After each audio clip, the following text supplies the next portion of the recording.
Good afternoon, everyone, and welcome to my weekly update of what's happening in Washington. And boy, it's been a busy week.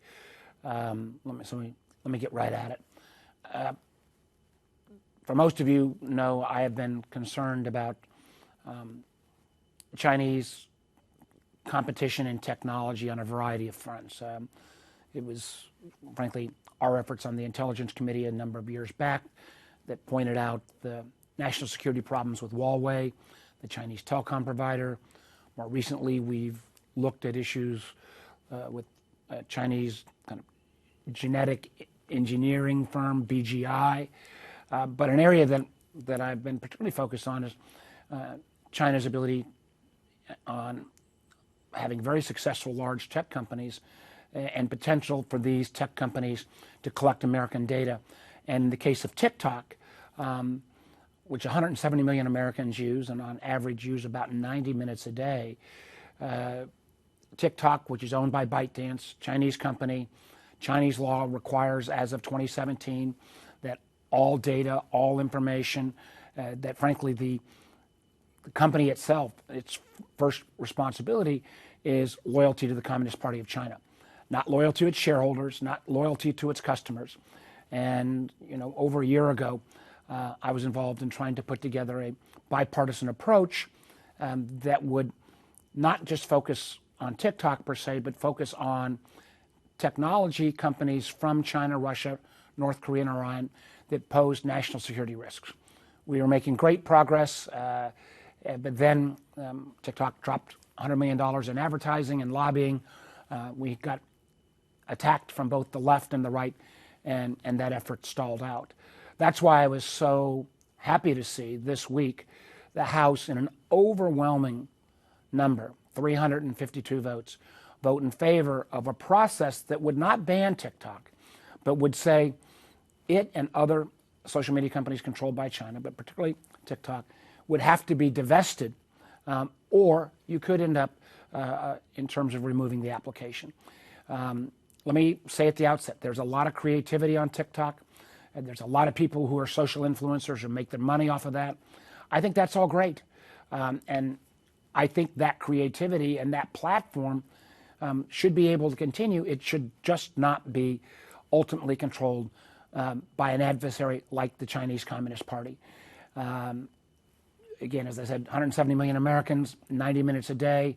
The amount of data that they are collecting that resides back ultimately in Beijing is overwhelming. And the ability and the magic of TikTok is that it kind of knows what you like before you know what you like. The ability for that algorithm that spits out what video you see next could be used as a tremendous propaganda tool for the CCP. We're in an election year in America. You could end up seeing messages that might say, well, Taiwan is actually part of China, or Putin has a right to Ukraine. And when particularly young people in huge numbers look to get all their news from TikTok, that is an enormous national security threat.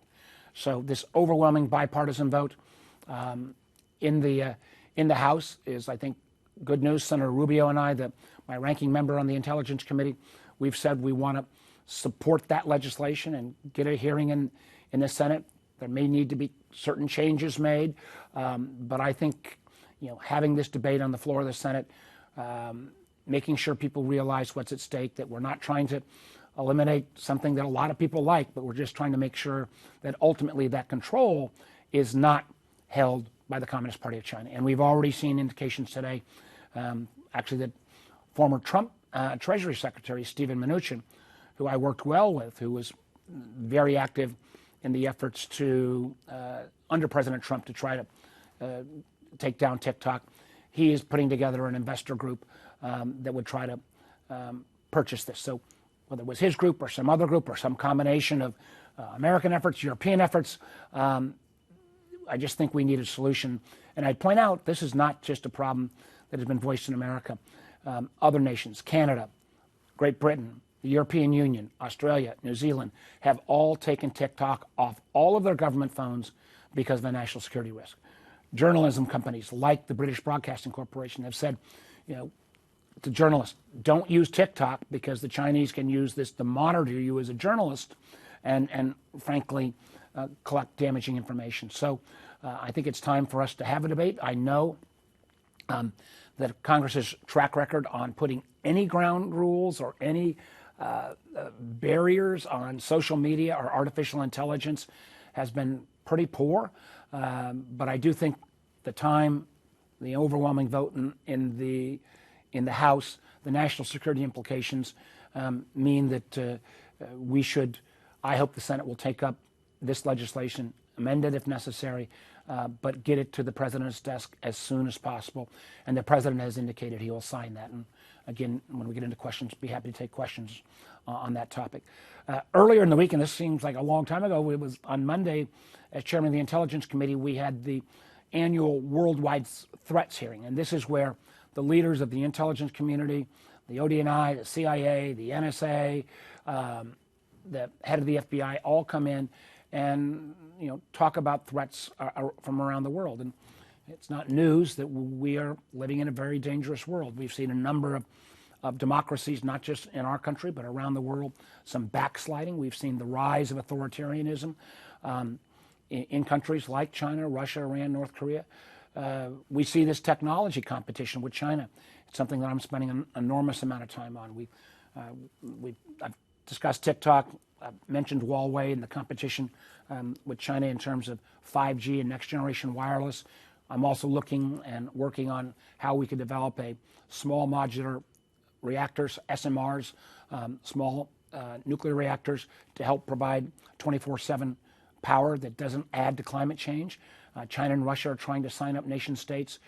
We need to be a competitor. We've got a number of initiatives in the United States. We're trying to pursue that. I'm looking as well at issues in terms of competition around quantum computing, artificial intelligence, biotech, which I think you're going to hear a whole lot more about in terms of China's efforts to, in some cases, potentially militarize genetic data and other biotech entities. So a lot of time focused on that on Monday. But we also focused on the war in Ukraine, Putin's brutal invasion of Ukraine. The Ukrainians in 2 years have been really remarkable. They've literally destroyed 87% of Russia's pre-existing ground forces, have either been killed or wounded or basically out of the conflict. And now the world is waiting to see whether the United States is going to honor its commitment to Ukraine. And as I've said many times to you all, if we don't honor that commitment, not only will Putin win, but I fear that American troops could be in conflict within 2 to 3 years because Putin will not stop at Ukraine's border. Those adjacent nations, Latvia, Lithuania, Estonia, Poland, are all members of NATO. We have a solemn treaty obligation to defend those nations. And we could have Americans in harm's way or in combat if we don't stop Putin now in Ukraine. I still believe there's over 300 votes in the House for this Ukraine aid. And the sooner it is brought to the floor, the better. The sooner the rest of the world realizes that America is going to stand by its word. If we don't get this done, as I've said many times, I think the nations around the world will trust whether our commitments are worth anything. And that is not a situation in this challenging world where we face authoritarian regimes everywhere that we ought to be in. So we need to act on that issue. 2 last items. One, I was very happy that earlier this week the Senate approved Jasmine Yoon to be a judge in the Western District of Virginia. She will be the first Asian American to ever sit in a federal court in Virginia.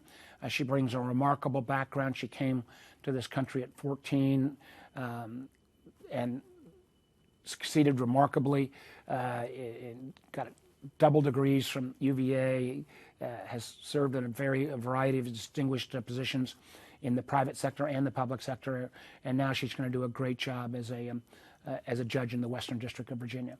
And final item, before we go to questions, Tim Kaine and I yesterday introduced a legislation to name a veterans clinic after Mr. Doss, who was if any of you saw the film Hacksaw Ridge, was a conscientious objector, could have basically claimed that and not served in World War II, but he felt it was so important to step up and serve his country, but he, because of his faith, didn't want to carry a weapon, became, I believe, a medical corpsman, and in the battle for Okinawa literally saved 75 servicemen. And again, if you've seen the film, under constant barrage of Japanese fire, we're able to bring these wounded soldiers down into safety. And I cannot think of a better way to commemorate this Medal of Honor winner than naming the Veterans Clinic in Lynchburg after him. So busy week. It's hard to believe it's only Thursday, but I'll turn it back over to Laura now and be happy to take your questions. Senator, our first question will be Mitchell Miller with WTOP. Hi, Senator, and thanks as always for joining us. I had to jump on a little bit late, so apologies if I'm covering a little bit of ground at the outset. But related to TikTok, what are your thoughts on former Treasury Secretary Mnuchin's jumping in as a possible owner of TikTok? And more long-term, what do you think about the challenges ahead? Is this something that can actually be done, that ByteDance could actually be taken over by another company? Obviously, there are a lot of challenges in dealing with Beijing on this. Well, first of all, Steve Mnuchin, who I worked very well with when he was Treasury Secretary, we were involved in a number of the COVID bills. I found him to be straightforward, and as we negotiated items, you could take him on his word. He also was very involved in the efforts under President Trump to prohibit TikTok. So he's aware of the national security risks. I think the fact that he's got experience in assembling investors, is aware of the national security risk. We'll see whether he can put a group together that would be a sufficient size. We're talking about a sale that could possibly be north of $100 billion. So it's going to take a lot of capital. My hope is that there will be other bidders as well. And again, I'd say to TikTok users, we don't want to take away the experience. We want you to still have access to the creativity. If you make your living as a social influencer, we want that to continue. We just don't want it, at the end of the day, this incredibly powerful tool for news and information, or a powerful tool that collects a host of personal data, to be controlled by the Communist Party of China. And Chinese law requires that they can make that request at any time. And I think TikTok's heavy-handed tactics last week of soliciting user information and then almost forcing TikTok users to call their congressman was so heavy-handed, and it showed how that platform could be abused. Think if they made that same decision a week before the election and sent out information that said, well, the date for the election has been changed, or we're going to change or put forward views on a particularly politically hot topic. I mean, we would remember, China does not allow Facebook or Google or other American social media companies to operate in China. We would never say it's okay for an adversarial nation to buy Fox News or MSNBC, but that's the equivalent of what we have right now. We have a platform that 170 million Americans use, and TikTok's information is about 90 minutes a day. That's a lot more time than folks spend on any individual cable channel on average. Controlled by an adversary, there's got to be a change here. And whether it's Mr. Mnuchin or whether it's some other group or some combination, I think the TikTok experience will continue. It just ought to be, at the end of the day, in the hands of owners that actually have the shareholders and the customers' interest held first. And that's part of the case that we need to make now in the Senate. And I think, again, I knew a lot of House members after they got the classified briefing about the security risks. I think that was one of the reasons they achieved 352 votes. I think we need to make those same kind of briefings available for senators. Senator, our next question is Hannah Brandt with Nexstar. Hi, Senator Warner. I also wanted to ask you about TikTok. I know this is an issue you've been talking about for a long time, but my understanding was that at the beginning of the week, you had some reservations about the House bill as it was written because it specifically mentions TikTok.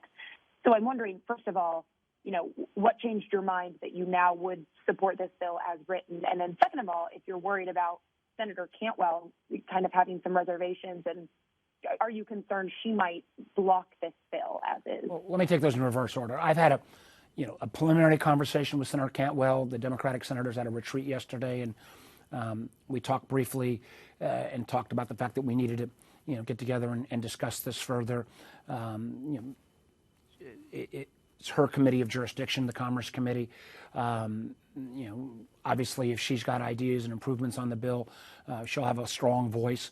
And yes, I was concerned that naming a specific company, wouldn't have been my preferred route, because I think this is a problem in terms of technology companies from China or Russia that go beyond any single company.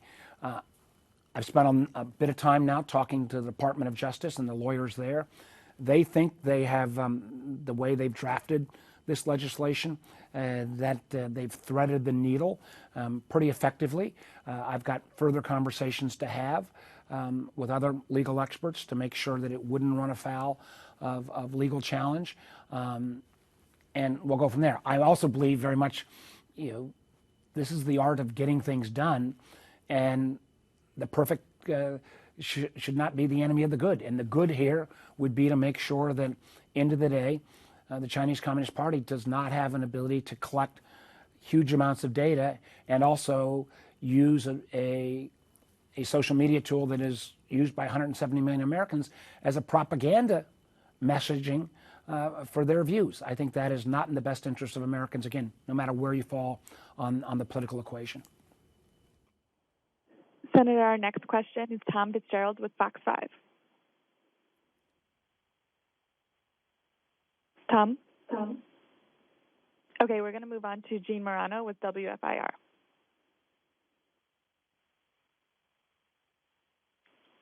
Checking in on Jean. Next up is Rachel Tillepaugh with WSET.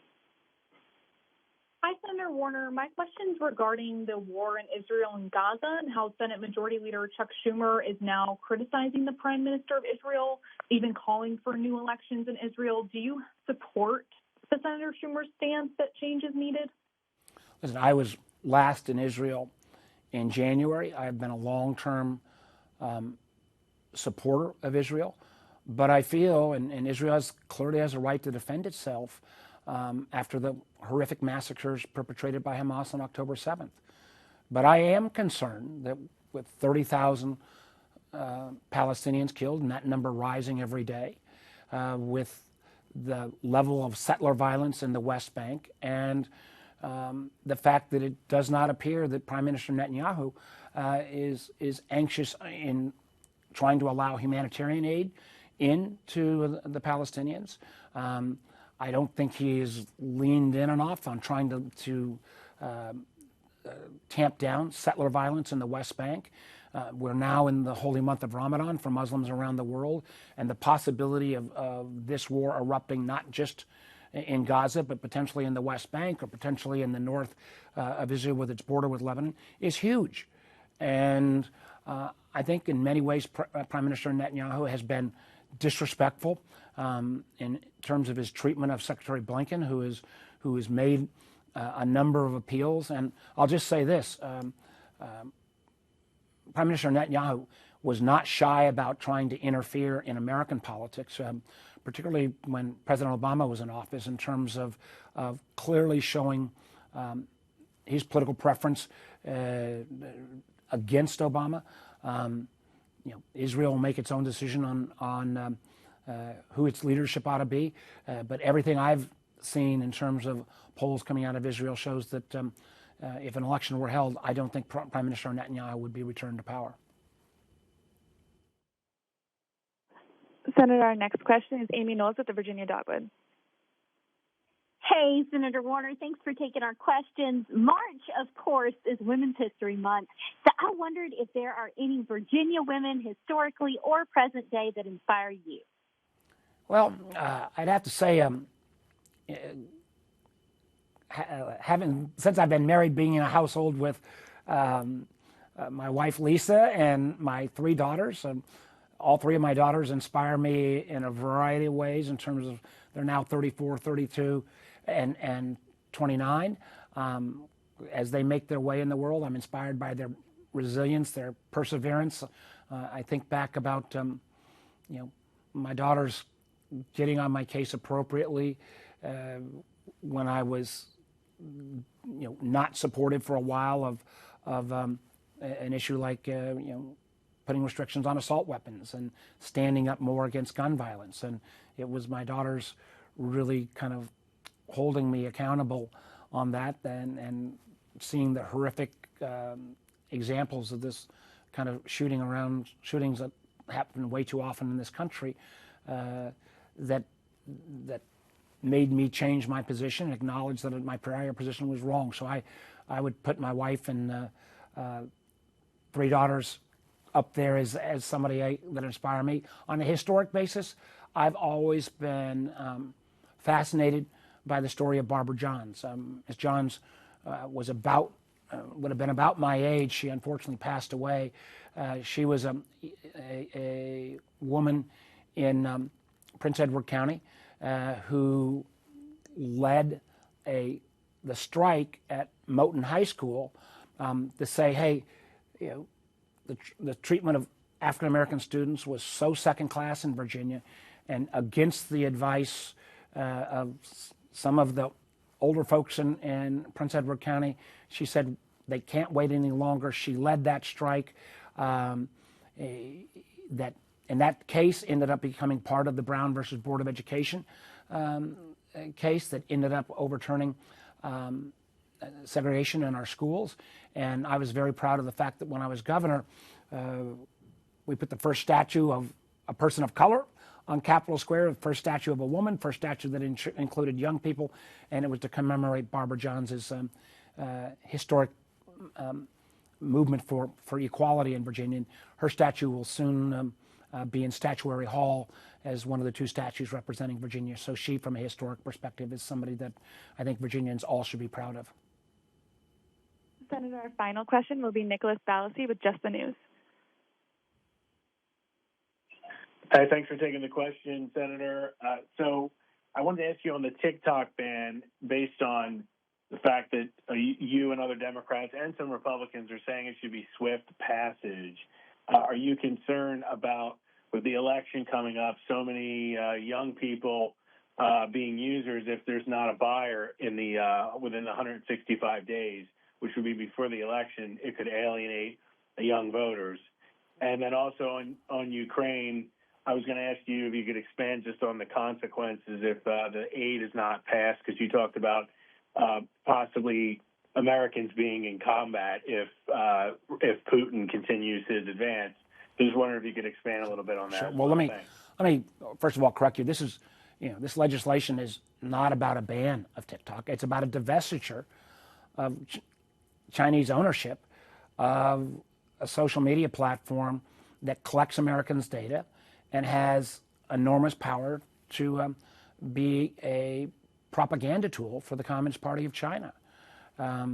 It's not. My hope would be is that this is transferred. It doesn't even have to be to an American group of buyers. But we indicated earlier, and there's already one group that appears from being led by former Trump Secretary of the Treasury, Steven Mnuchin. I imagine there'll be other buyers as well. And I think most TikTok users, if this rolls out appropriately and a new buyer takes over, and as long as that algorithm does not reside in Beijing but goes with the ownership of the company, that folks who enjoy that experience will still be able to use it. Folks that make a living as social influencers will still be able to do it.